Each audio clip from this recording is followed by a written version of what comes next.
ওই মাছটাকে খুব ভালো করে ধুয়ে হলুদ মরিচ লবণ মেখে রেখেছি। এখন ভেজে পেঁয়াজ টমেটো দিয়ে ভুনা করব। সে সাথে তৈরি করে নেব চিকেন রোস্ট। চিকেনটাকে ম্যারিনেট করে রেখেছি, চিকেনটাও ভেজে রোস্ট তৈরি করব।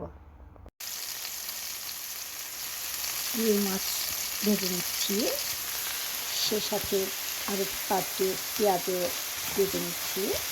পেঁয়াজ ভাজা হয়ে আসলে সব রকম মশলা দিয়ে কষিয়ে টমেটো দিয়ে মাছ ভাজা অ্যাড করব। সব রকম মশলা দিয়ে খুব ভালো করে কষিয়ে নিয়েছি। এখন অ্যাড করব টমেটো আর মাছগুলো।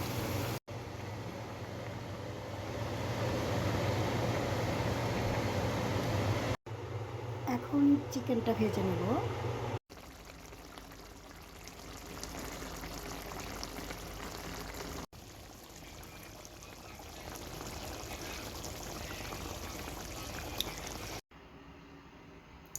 রেডি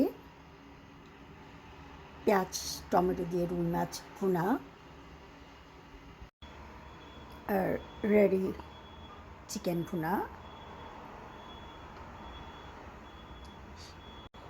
সেই সাথে আছে পেঁয়াজ দিয়ে ডিম ভুনা।